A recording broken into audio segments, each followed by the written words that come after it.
brings us neatly to what we have called psyche.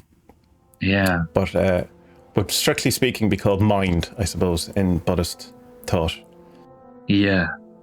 So if body is a kind of zooming in on the form side of name and form, then psyche is a kind of zooming in on the name side, the kind of mental side.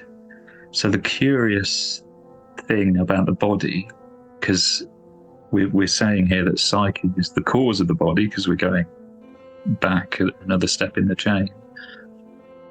That's very counterintuitive to us in the West, the idea that the mind causes the body rather than the body causing the mind. But this is an experiential model. And what we find when we look into experience is that our experience of the body is mental. You know, when we look inside and we find physical sensations, a sense of our physical embodiment, it's a mental experience. So cool. Yeah, I mean, all of our things that we experience happen in our brains. It's as we were saying, even when we talk about the sixth sense, it's still filtered through the brains. The physical thing that happens in your eye is the light refracts off it, gets decoded in the brain, and just that all of our experience is there. And our sense of ourselves, to a large point, until you start really looking at it, is this thing, But I think the reason why you changed the name, though, was because of how mind was used in the six senses. Yeah, so in six senses, mind is another sense. Mind is the ability to sense things internally, to sense things subjectively. Yeah. And what I think we're talking about here is a kind of the instantiation of individual consciousness. Okay. What we're talking about here, what gives rise to... In simple terms, it's just just consciousness coming into you, man. Yeah. What gives rise to the body is the sense that we have a mind, our mind. I mean, coming back to the mental experience of the body, a couple of other things come up, a couple of oddities. We don't really have or know what body is as such. Our hearts beat, without us doing anything. We don't have to be aware of that in order for that to happen. Yeah. We breathe, the blood goes round. We don't have to be aware of it. We're not most of the time.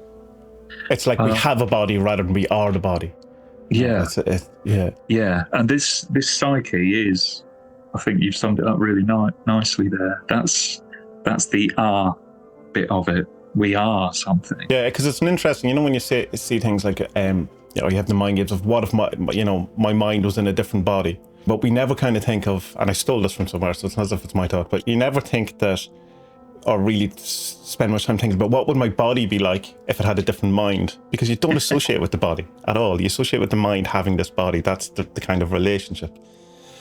Because you think if my body had a different mind, it's a different body, it's a different person. It's now, so we almost have this idea of the body being separate from us. Well, at least I do. I can't speak to other people's experience. But, like if you get sick, it's like, well, who's in charge of that? Because it's not me. Yeah. So psyche is precisely that sense of individuality that you've singled out there, whereas mind, back in six senses, is more, a capacity for introspection. Right, yes, yeah, okay. So what would say the psyche, which it's the Greek term for soul, essentially, isn't it, though? Yeah. But it's not the soul in the way that we have like the Christian version of soul, where we have like the spirit part of us, like an energy thing. It's soul, they meant this thing, the mental capacity. So and for them, I suppose their equivalent word was soma, right? That would have been the form. So, soul and soma type of thing, that would be name and form, and the separation. So but I suppose we're slightly jumping ahead here. It being that the thing the causation of psyche is consciousness, what is it? Kind of huge consciousness, grand consciousness that like feel the consciousness, kind of in a sense centralized, like a pinpoint of it in psyche. Well, we'll get to that in due course. But I think the important thing here is that sense of individuality. And I think, I've been a bit naughty here, really, because we're basically talking about the soul. The existence of the soul is something that Buddhism, strictly rules out. Yeah. The idea of a self. Yeah. I suppose. So a little bit of Western tradition has crept in here, and that's another reason for using that Greek term, psyche. Yeah. It is something perhaps intermediate between, the pure consciousness that we're going to talk about in a minute. Yeah. And the cognitive functions that a mind performs. It's something in between all of that. It's something, that sense of being an individual.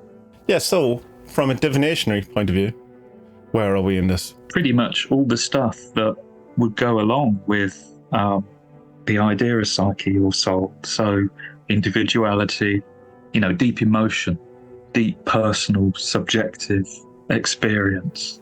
Right.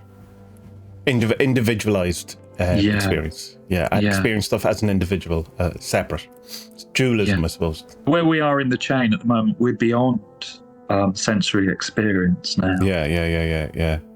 So it's more that kind of dimension of being, if we were in a Western context, we might talk about the etheric or the astral at this level.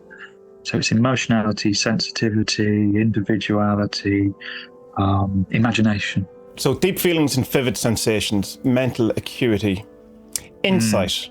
So insight, you're saying, and this would be more of an emotional nature rather than insight into the greater, so it would be insight into my feelings, my experience, what it means for me, that kind of stuff.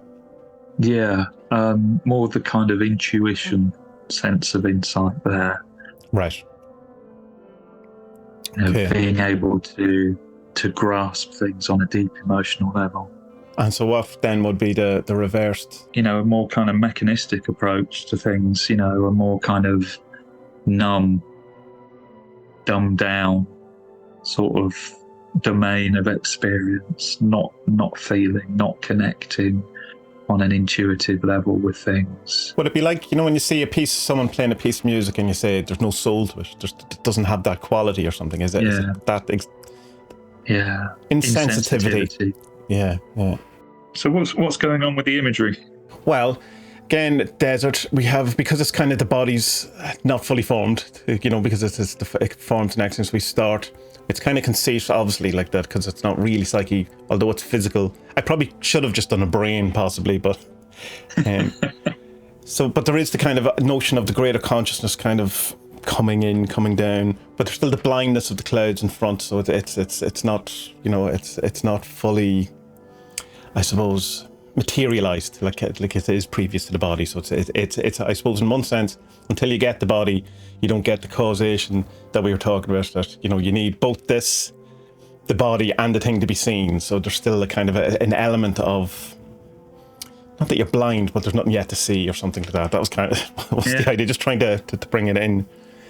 I mean, the way I took it was, the eyes are obscured, so this suggests looking inward, having to look inward. Yes, yeah. So you can see it. Yes, so it is just a thing. Yeah. Yeah, I love the storm clouds underneath. Yeah. Which suggests, sort of, to me anyway, sort of, deep emotion. Well, I mean, yeah. It's the dark, kind of the formed from the darkness. Yeah. And then again coming, it's just hovering above the physicalness, coming into being. I suppose still this kind of idea. I like this one.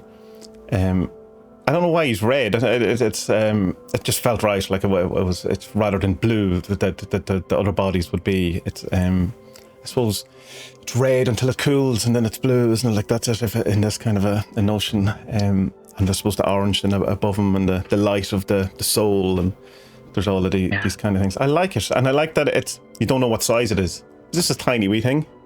Or is it, is he miles and miles and miles and miles and miles long? Because there's rocks, but there's no kind of sense of scale. You could have a tiny wee human in one of the rocks, or it literally could be happening over a pile of stones. Yeah, so it's not constrained by the physical world. It sort of floats over the top, doesn't it? As you say, you can't locate it precisely in the physical world of the desert. Yeah, nice. Not that I dislike any of them, I have to say, but it's one of my favorites. Another one of those ones that it told me what it was rather than I impressed my stuff, my rubbish into it. So from Psyche, we moved to consciousness. Yeah,